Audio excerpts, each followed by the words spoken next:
Hai semua, hari ni Kak Ida tengah fikir nak masak apa. Jadi Kak Ida terfikir hari ni nak buat salad tuna.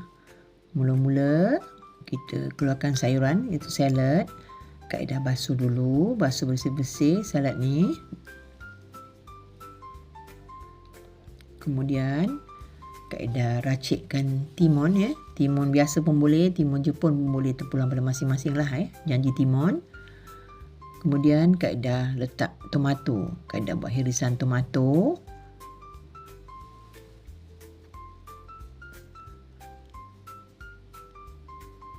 Dah potong kecil-kecil, letak dalam pinggan. Kak Ida hiriskan salad tu halus-halus supaya senang nak makan nanti ya. Kalau besar-besar kan tercekik pula. Lepas tu Kak Ida kalau nak sedapkan Kak Ida punya salad tuna ni, Kak Ida letak daun ketumbar. Memang Kak Ida suka sangat dengan rasa daun ketumbar ni. Lepas tu Kak Ida letak avocado. Avocado ni terpulang lah, nak letak pun boleh, tak letak pun tak boleh. Tapi Kak Ida suka letak avocado ni sebab rasa dia lemak-lemak kan. Tu cara dia nak kopekkan dia. Kalau dia dah masak memang senang nak kopek. Kita cincang kecil-kecil.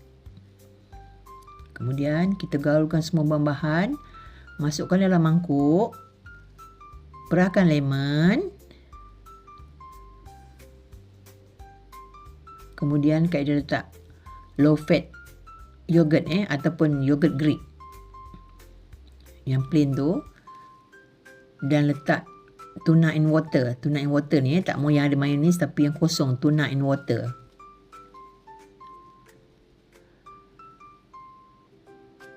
Kemudian Kak Ida letak secubit garam. Jangan banyak-banyak, masin tak boleh Kita ni kena kurangkan masin. Kemudian letak lada putih. Lada putih ni pun terpulang, ada orang nak banyak, nak pedas ke, suka hatilah. Kita gaul-gaulkan dia. Kak Ida letak sos minyak, sos bijan panggang ada jual di pasar raya. Kemudian Kak Ida letak avocado. Tu dia. Nampak sedap dah. Kita gaul rata-rata. Dah nak siap dah. Resepi salad tuna mudah Kak Ida style. Nampak tu, nampak cukup menyerakan. Kak Ida rasa sedap tak? Memang sedap. Okey. Selamat mencuba. Salam kasihan daripada Kak Ida. Mudah, cepat, sedap, menyerakan salad tuna Kak Ida style. Bye, I love you. Nampak selera betul Kak Ida makan macam tu kan? Okey. Buat tahu, jangan lupa buat. Bye.